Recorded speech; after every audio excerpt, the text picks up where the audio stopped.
Hello, everybody. Welcome to our session, an introduction to Minecraft, and with a specific focus of how to use Minecraft Education Edition to support our language development for students.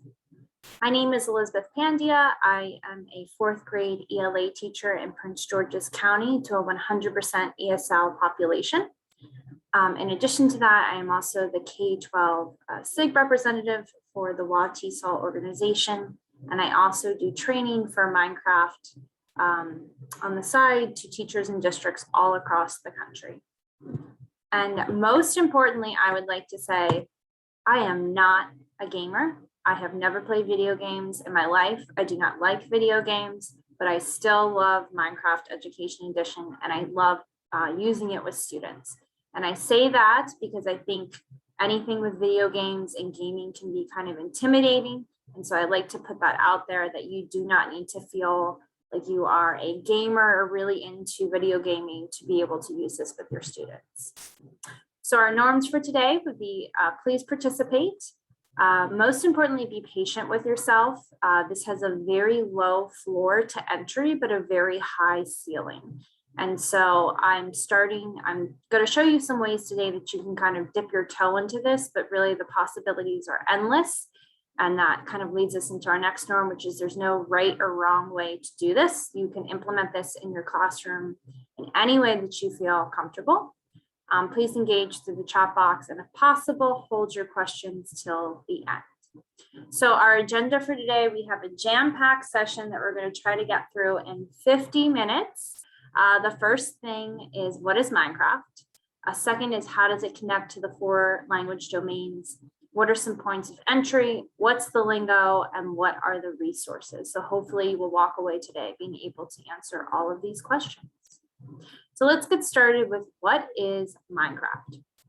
So I'm going to go ahead and throw out a Neuropod link. So we'll have a couple activities today that we will do because I think it is easier to engage directly rather than just to listen to me talk for 50 minutes.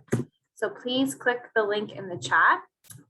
And our first question is, what are Post-it wars?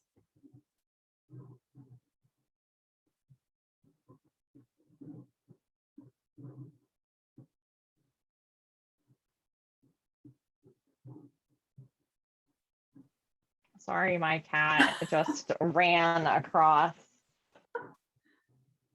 I think she sees like a squirrel or something outside because she'll chase like window to window. Does your cat know what Post-it wars are? That's the real question. I don't think so, but she does like to like type and walk on the keyboard, and she did that last year. She would like send chats to my students during Zoom, and they loved it. Do you want us to post pictures or? Please, Okay. please. So look for pictures of Post-it wars, and whatever you find, post it.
So Post-it wars are something that got started by bored New York City corporate workers a few years ago.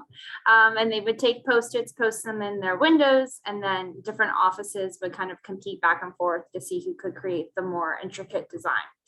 But when we look at poster boards, it's a bunch of different colors coming together to create something. And that is fundamentally what Minecraft is, only it is the 3D version of that. So if you're bringing your eyes back to my presentation, Minecraft is an open digital world where students are able to build and create things. It can be used as a learning tool. It can be used as a digital modeling tool, 3D environment. It can be used as a science lab. Really, the possibilities are endless. And what we're talking about today is Minecraft Education Edition, which has the same features as Minecraft in general, but most importantly, it is a safe space. So when you're using Minecraft Education Edition with students, we're assuming that they have their own logins, they're using their school email addresses, and if they're ever playing together, they're only playing with other students from your school district or your school. They're not out there engaging with random people on the internet. So when we're talking about Education Edition, it is a safe and secure environment. And so you may choose to pull videos from the internet that just have Minecraft, just regular Minecraft, but note that if you're actually going to have students using the platform, you would want to be using the Education Edition. So now we're going to talk about how does it connect to the 4 domains. And so I think the best way to communicate this is to actually show an example from my students. I'm going to stop sharing and make sure that I am sharing my audio.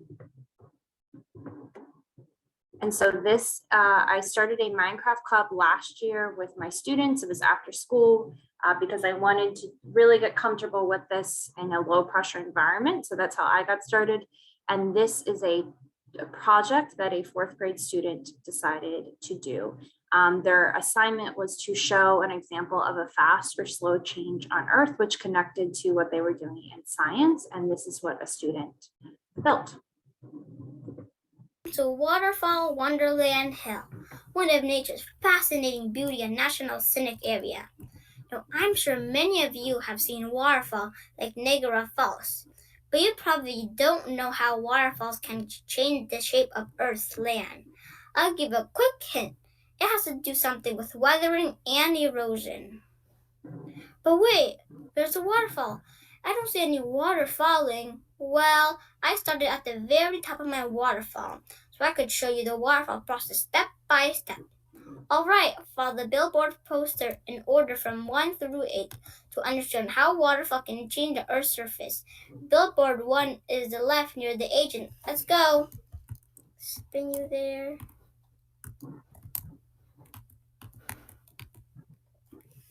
For your information, weathering is breaking down of rocks on Earth's surface into smaller pieces.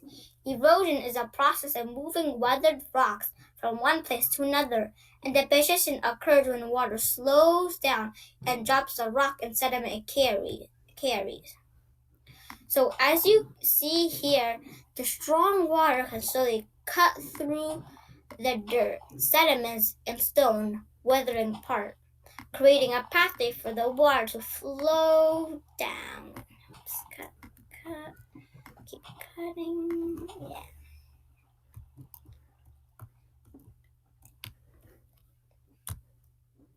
Just give me a moment to get there.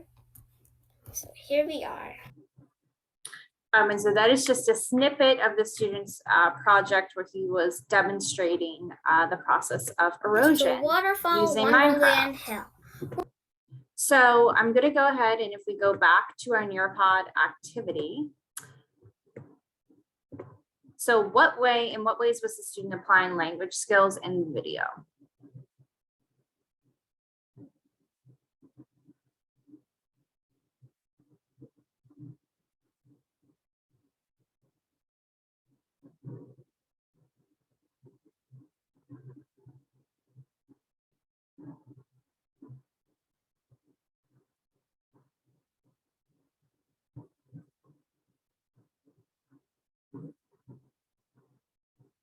And since there's such a small group, we want to take ourselves off mute and also verbally contribute. That's fine too. Okay. Hi, Tabitha.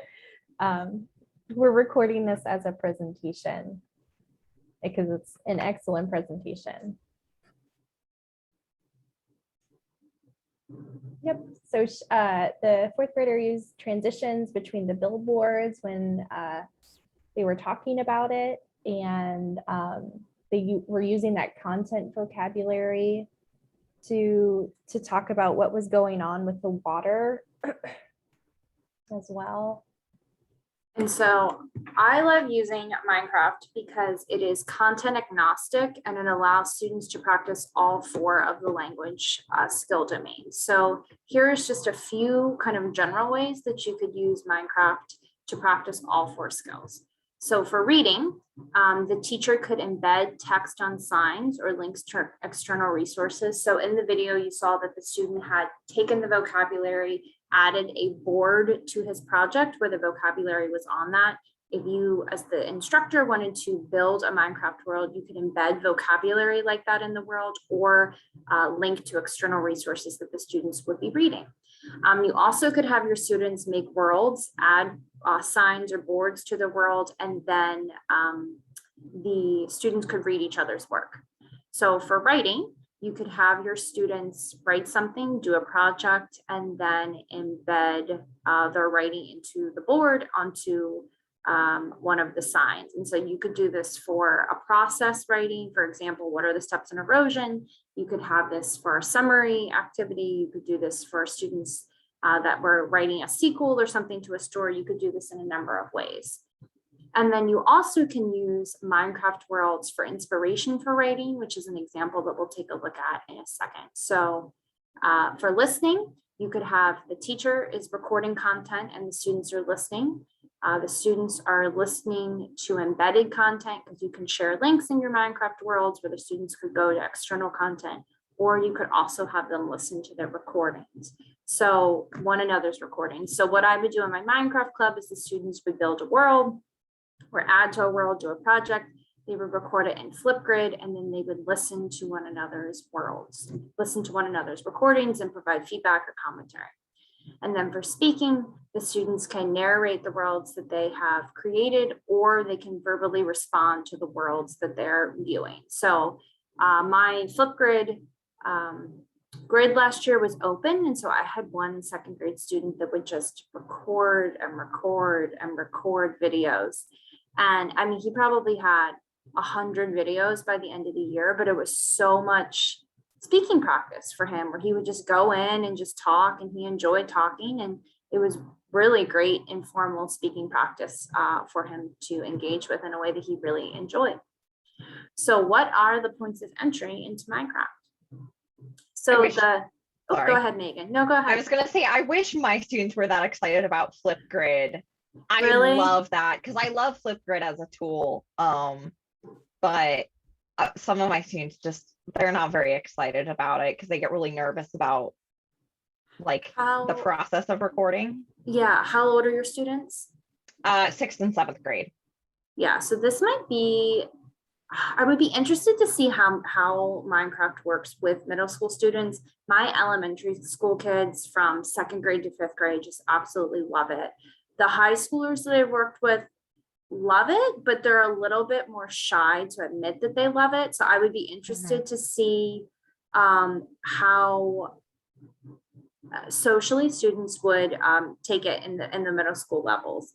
But for our points of entry, we have multiple ways that you can get started. So the easiest way would be to just find a recording of a world on the internet. And we're going to take a look at an example of that in a second. The second way would be that the teacher is downloading Minecraft and is like showing a Minecraft world in class. And there are hundreds of pre-made worlds that you could preview and show the kids. You could customize a pre-made world where you're going in, you're adding vocabulary, adding external links, or you could build a world from scratch. And then the third point of entry would be the students are actually creating their own worlds, editing their own worlds, and they're using Minecraft for some sort of project or assessment. So there's a bunch of different ways that you can do this. You can do all of these or some of them. I would say that if you're going to have students do this for a project or assessment, I would definitely start with a choice project. So I have students that love Minecraft. I have students that have never played before, and so they feel a little bit nervous, or they've played, but they've never actually had to build something in Minecraft before. So I would not say that you should go 100% of students from the start have to do this as the project, because some kids just simply don't feel comfortable building. It will take them a very long time to just build something because they're not comfortable with it. But to do it as a choice assessment really builds engagement and gets kids excited about it if they do know about Minecraft, and then the ones that don't can slowly start to get more comfortable with it and work their way up into a project of their own. So we're going to give this a try. So this is just a little example of a Minecraft world. And so the example question that I might give to students is, what do you see?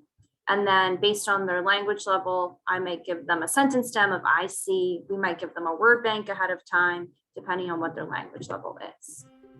Let's go to a place where everything is made of blocks, where the only limit is your imagination.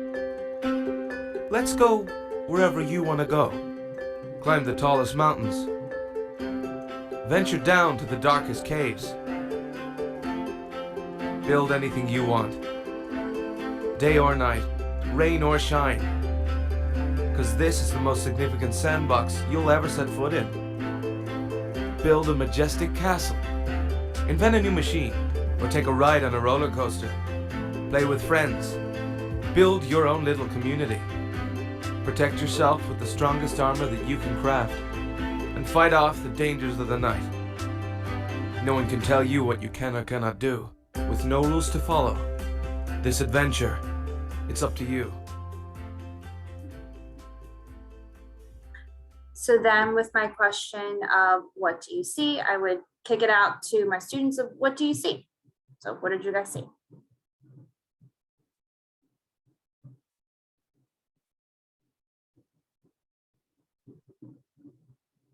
I saw lots of interactive opportunities for students and social, like you said. Yeah, a lot of different kinds of scenery and like environments. So I recently just did an activity with students where the curriculum activity is they had to create a sequel to a story that we read in class. And so as the kind of guided practice, what I did is I pulled a really short Minecraft video. And so because with this, the students had to generate who are the characters in their story, what is the setting, what is the problem, what is the conflict. And so I pulled a little quick Minecraft world that had minions in it. And so it was like a 2-minute video. And so we said, who are the characters? And the students watched the video and they told me the characters are Steve, who they mostly all know because they know about Minecraft, and minions. And then, you know, what is the setting? And they literally just described what they saw. And so they were able to use the Minecraft world to generate words and to generate sentences about setting in a very engaging and accessible way. And then from there, we were able to generate some ideas for using your imagination. What might be some problems that the minions and Steve might encounter in this world? And then what would be the solutions? So I used a 2-minute Minecraft video that I found on the internet as the base of engagement to generate this whole lesson for students. Let's go to... And so we can skip this activity. Okay, so we are now to the point of the lingo. So if you're going to get started with this, there are a couple vocabulary words that you do need to know. You yourself do not really need to know how to play Minecraft, but you do kind of want to be able to talk the talk with kids a little bit, especially because, you know, this is a wonderful opportunity to use students that do know about Minecraft to teach other students. However, you yourself need to make sure that you are able to identify who those students are to be the leaders. So let's go over some of the vocabulary. So the first thing you need to know is the word block. So everything in Minecraft is built by blocks. And so you're either placing those blocks, which means you're adding to your world, or you're breaking those blocks, which means you're taking away. The movement is you're either going up, down, flying, or coming down, and you use keys on your computer to navigate that. There is a camera where you're able to go in, take pictures, and add captions. So if you want to have the students submit something for a project, they could go in, build something, and then what they actually turn in is a PDF of the pictures that they take rather than turning in their Minecraft world. That might be a good option if you have students that want to use Minecraft, but they don't want to use Flipgrid. So if you want to have them focus on just doing the writing, they could go in, build, add captions to their pictures, and then they're turning in that as a writing assignment. And an extension to the camera is the book and quill, which is where they actually are writing captions underneath the pictures that they take. Boards are something that you can add to your world where you can add text. So in the example video that we saw with the student, he had added all of the vocabulary words to boards.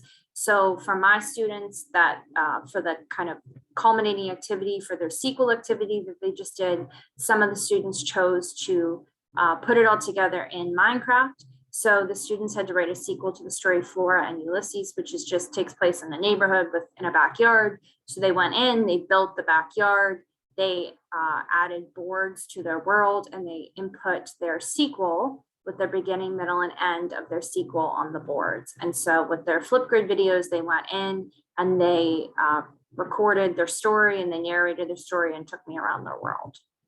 And then the inventory is where you are actually adding the different things that you're building. So you can add, there are so many different materials that you can add to create your world and bring them to life. And then other things you might want to know are a non-player character. So in addition to your own character, there are non-player characters, which just have dialogue, text. They are the ways that you can add external links.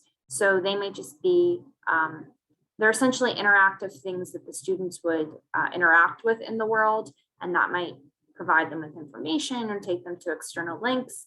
And it's also important to note that the non-player characters, anything that they have, any text they have with them, has access to Immersive Reader, which is Microsoft's main accessibility tool, where students are able to hear content read out loud to them in a number of different languages. So I had a little matching activity to play with the vocabulary, to practice with it. We can choose to engage with that, or maybe we can come back to that at the end. There are links to resources in this. So Minecraft does have a certification process if you actually want to learn more of the nuts and bolts of how to play Minecraft. There's a lesson bank across every content area that's available. And then I have a link to my article. So last May, I wrote an article for this, for the Definite article, and that was kind of the inspiration for this presentation today. So does anybody have questions? Yeah, I do. I mean, I love this idea, and I have high school students, so I don't know, like you said, I don't know how receptive they would be, because usually when I mention Minecraft, they're like, oh, that's for kids. But when you do use this in the classroom, what's the structure like? Because I'm assuming you don't do it every day. So how do you usually implement it? So I have it in a couple different ways. So I see my kids, my homeroom I see for over 2 hours a day. And so when they come into me, when they first come to me in the morning, they have silent sustained reading. With that, they have choice boards for activities. So when they finish a book, they have the choice whether to do a little capstone project in Canva, Minecraft, Book Creator, or Flipgrid. And then within that, there's lots of choice of, are you doing a summary? Are you writing a sequel? Are you creating a movie poster? You decide what you want to do, because there's a lot of choice built into that. So you could do Minecraft as a choice board where the students just have the opportunity to do it. Or you might just introduce it in a short engagement video. So if you had something like the students were working through problem and solution, you would just show the 2-minute video as to have them generate ideas. And so I think that Minecraft is a really great way if you're thinking about embedding more choice into your assessments. And then it's also just great to find short little videos for engagement and discussion.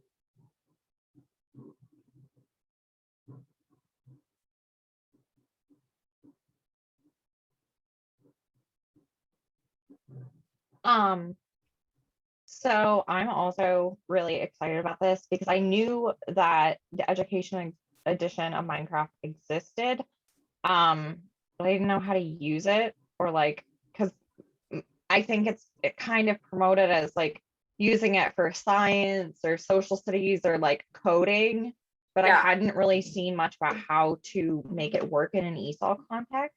So as soon as I saw that you were doing this presentation, I was like, yes, that's exactly what I've been looking for. Is it, so I work in Montgomery County, Yeah. and I guess one of the things I'm gonna have to look into is if it's like an approved website, if it's gonna work on their Chromebooks. So What did you do with that?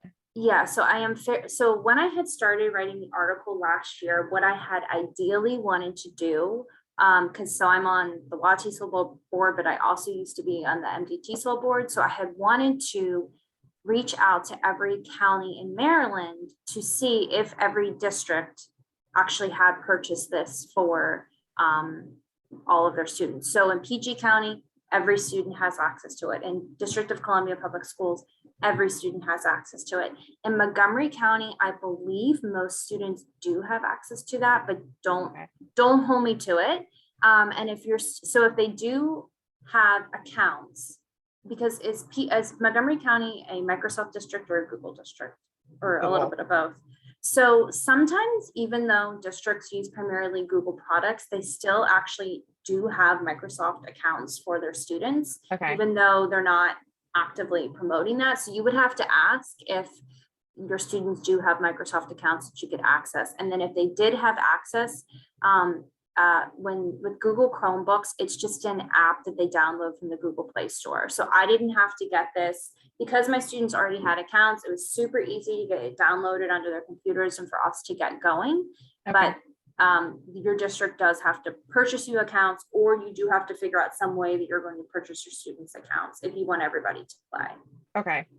All right. I was just wondering if you happen to know anything. That's something I would have to look into, like with our IT office for the district, but if PG County has it and DCPS has it, so that makes me hopeful that even if we don't have it, I can, see about getting it. Teachers have Google and Microsoft accounts. Students only have Google accounts. And they use Chromebooks, but we have PCs. So there is some Microsoft already like in the county.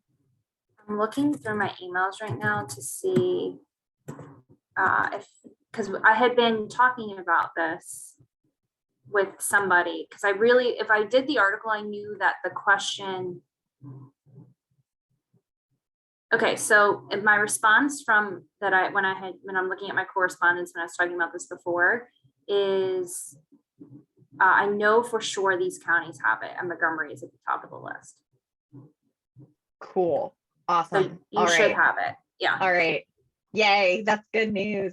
I'm curious about Fairfax, but I think we get a list of approved licensing products, and I don't think that's on there.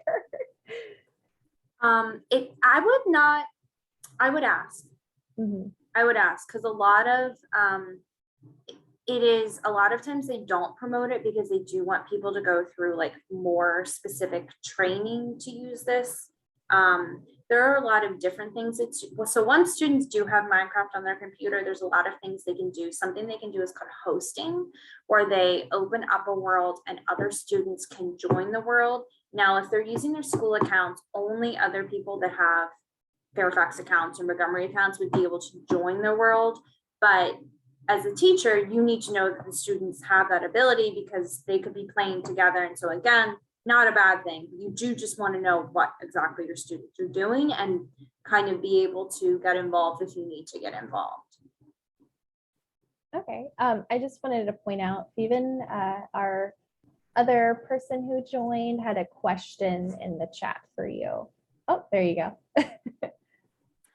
Yes, so the slides are, if you go into our Canvas site and you look under the resources tabs, I posted the slides.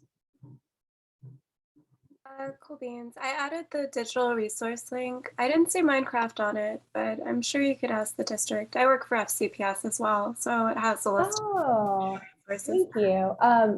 Do you work at a school or are you at the county office? I work at Twain Middle School, so it's not Alexandria, but it's part of FCPS. Right. I work at Annandale High School.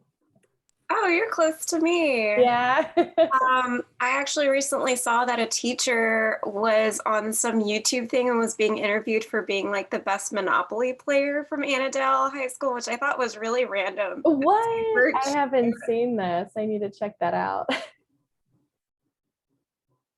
I would ask your whoever kind of like central office POC for instructional technology is, because it's one of those things where they may have access to it, but again, it's for teachers that are interested and teachers that are going to use it in a constructive manner. They may be willing to, you know, activate the accounts or whatever it may be. So I would ask.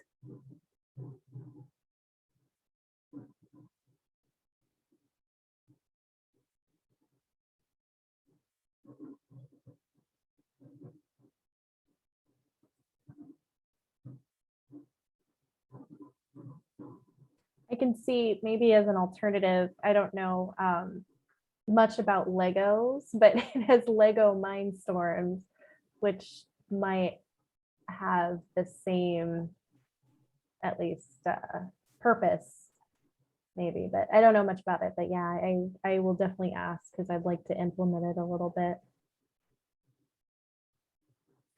And I would say the only thing that I would be really clear about is really, if you're going to use this for an alternative assessment, making sure students have a clear rubric so that the expectations are clear of like, this is how many days you have to work on something. This is what the output that I expect you to be able to generate.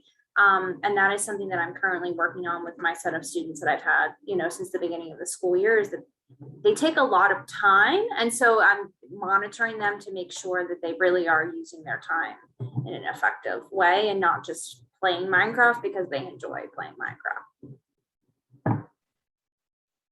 Yeah, that was one thing that I was thinking about. Like, do you usually, if they're doing a project with it, like the waterfall video you showed at the beginning, do you have kind of check-ins or do you do like conferencing with them to like make sure they're on track?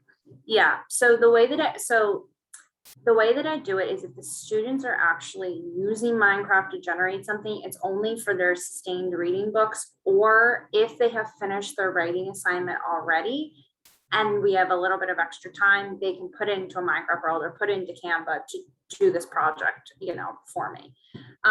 And so with the sustained reading projects, I do have a daily sheet that they kind of like write down what book your project is associated with, what tool you're using, and like what you accomplished today. And I tell them that like you should not be working on a project for more than a week in the morning, unless it's something that you're working on at home. But like in the classroom, I expect that you're knocking something out in a week and you're moving on to your next sustained reading book. I do think that that's like it's a fine balance between like giving them time and freedom to create, but then also being like, okay, you have to generate something and move on. Definitely. Well, thank you. I'm like so excited about this. I'm gonna Yay, go good. check my school computer and like look into this as soon as we're done. Now you do not have a Chromebook, I'm assuming. No, so our students have Chromebooks, teachers have like Windows. So for you, you're going to actually have to download the application, which you will probably not be able to do on your own so you probably will have to have somebody to approve it to get downloaded on your device. However, kids that have Chromebooks, the Google Play Store, as long as it's an approved application, it's a much easier process for them. Okay. Cool. I'll figure out who I have to email to ask about that. But I'm sure I'm not the first person who's been interested in using that. Megan, can I have your email, because I might be able to help you with this actually. Sure.